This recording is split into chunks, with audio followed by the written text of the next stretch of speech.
You tell them I'm coming, and hell's coming with me, you hear? Hell's coming with me! Woo! Yeah. Kickstart my heart or it won't start. That's our song of the day by the great 1980s hard rock band Motley Crue. As it seems like Jalen Milroe needs someone to kickstart his heart. It seems like maybe his little heart done got its feelings hurt just a little bit by some of the Alabama fans have been really criticizing him and dragging him on Instagram and other places. And I must admit, I'm guilty myself of grilling Jalen Milroe just a tad bit, maybe too hard. But it looks like Jalen Milroe might be coming back to college football. But will it be at Alabama? Let's talk about it.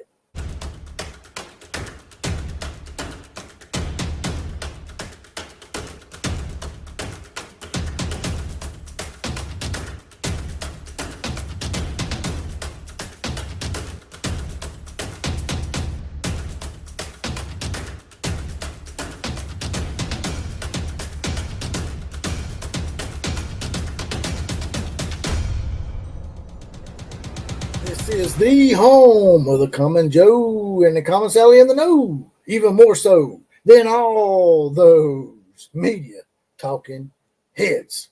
And now here they come riding in once again. It's the Outlaw Posse now in effect. And today's four horsemen shout outs go to Sigma, Roy Miller, Dennison, and Darth Iskines are mount up, saddled up, and ready to go. And they're going to help us with today's college football invasion. And we also have two new posse members that just signed up. They're getting their badge and they're getting deputized today.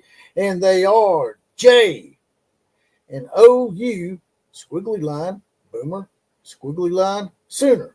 So now they will get a random four horseman shout out on the podcast, as well as possibly be the comment of the day, which is coming later. It looks like Jalen Milroe may not be going into the draft after all. And that may be like bad news for a lot of Alabama fans out there because they've lost their zeal and their zest for one Jalen Milroe, as you've seen. That's probably putting it lightly on some of the social media sites, including my own, where people have been grilling him unmercifully for the game he played against Michigan. But I don't think it was just a Michigan game. It was something that's just building up with the fan base, especially with the Oklahoma game and how he played in it. And how they almost blew the second half lead to the Georgia Bulldogs, among other games that he didn't play particularly well in.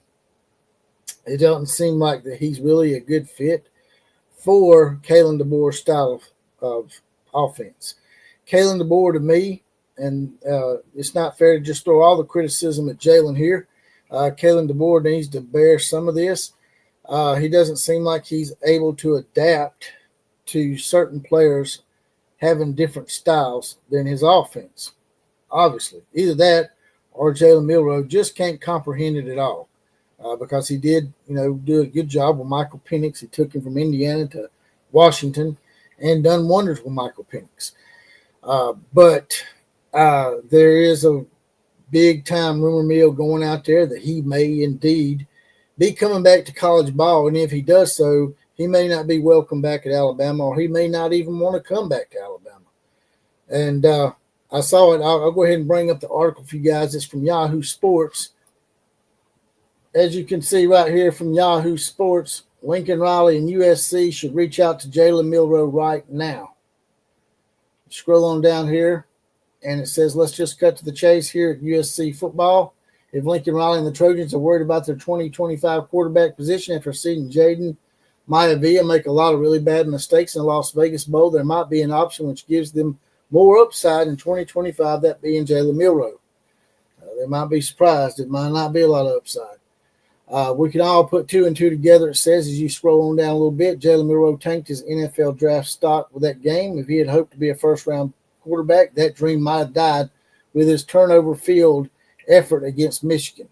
And it wasn't just Michigan, just so you know. Alabama scored just 13 points. It says we also have the reality that Jalen Milroe and Kalen DeBoer didn't mesh this season. DeBoer got everything he could out of Michael Penix at Indiana, and then at Washington, the two fit together hand in glove. Milroe did not grasp what DeBoer wanted to do. and DeBoer's system did not fit what Milroe wanted to do. It was oil and water pairing. One would have to think that Milroe will not play for DeBoer next year. If Milroe wants to become a first-round quarterback, he probably needs to play another season of college football instead of going back to the draft. Enter Lincoln Riley and USC. And then they start talking about Quinn Ewers is also being tampered with. They're saying there might be some tampering going on. If you scroll on down here, Jalen Milroe and the receivers. One prominent college football analyst noted that Alabama receivers just weren't getting along with Jalen Milroe.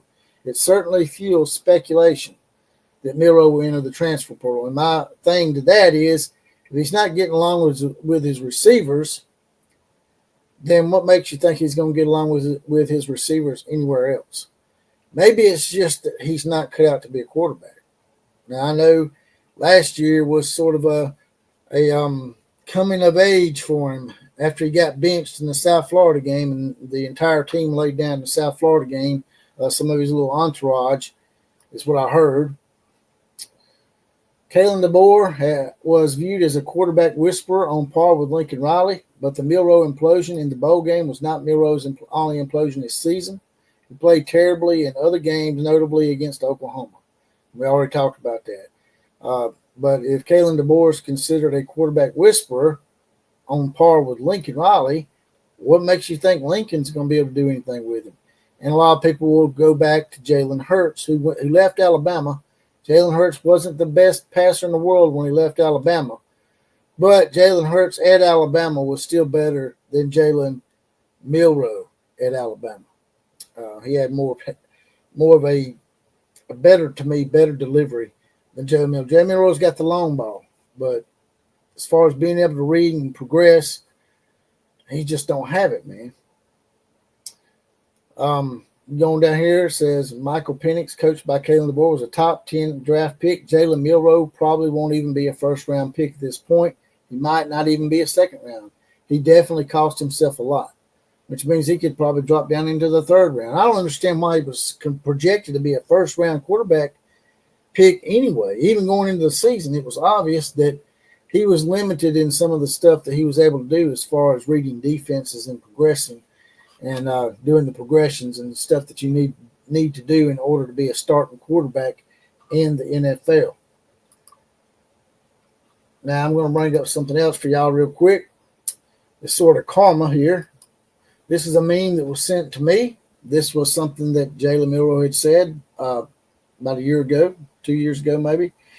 My own offensive coordinator told me I shouldn't play quarterback, but look where I'm at right now. So who gets the last laugh? Alabama quarterback Jalen Milroe, as quoted as saying this. Well, it looks like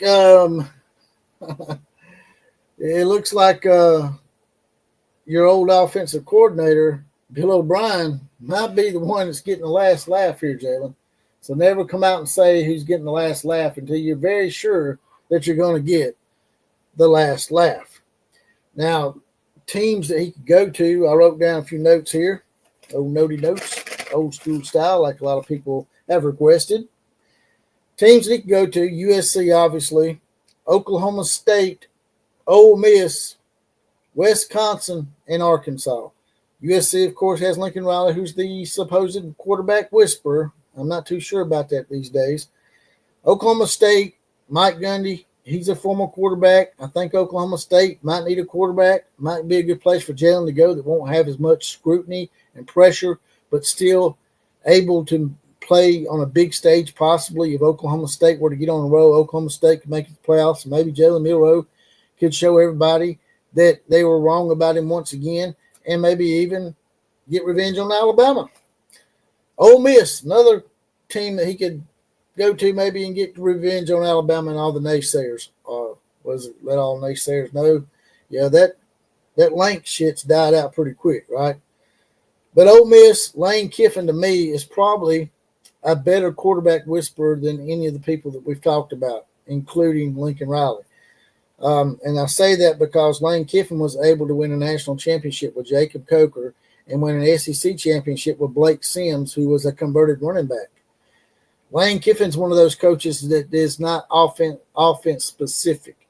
I'm sure he has a preferred offense that he wants to run, but he doesn't have to have that to coach a quarterback. He can coach their strengths. He's not just set on one offense. To me, Lane Kiffin is more of a eclectic type of offensive mind that can deal with all sorts of flavors. And I don't think that Caleb DeBoer and Lincoln Riley are quite as eclectic as, you guessed it, Lane Kiffin. Lane Kiffin might be a nice little fit for Jalen Milroe. Wisconsin needs a quarterback, needs somebody that's, not a real flashy quarterback type deal. Their offense is probably more akin to what Jalen Milroe could do. I don't know if he wants to go up there in the cold weather. Arkansas, they have Bob Petrino there. He coached a quarterback sort of similar to Jalen Milroe's talents. And Bob Petrino is also a very eclectic mind when it comes to offense. So Arkansas might be a landing spot too. And if Jalen Milroe should land in one of these SEC schools, and he beat Alabama, he definitely could get the last laugh on all of us. But that's all I got to say about that. If you guys and gals don't mind, drop it in the comment section and you tell me where you think Jalen Milroe might end up. Will he come back to college, or will he stay at Alabama? Will he go transfer out? Will he go to the NFL and take his chances and being a maybe third or fourth round pick? Drop in the comment section and let me know. Now, before I get out of here, there's a little heart down here with a little money dollar sign in the middle. If you want to make a one-time donation to the program, help keep the lights on, smash that heart, throw a few dollars in the coffers. Also, like, share, comment, and subscribe. Those are the big four, and they're all absolutely free. They really keep us up and going, keep that algorithm pushed. But if you want a little something extra, you can join the Outlaw Posse like those two guys did earlier and get your badge and get deputized for $2.99 a month, 75 cents a week. That's only a half a bottle of water for the Outlaw. You'll get a random Four Horsemen shout out like they did, as well as possibly the comment of the day. KMCA to all the other teams, class is now officially dismissed.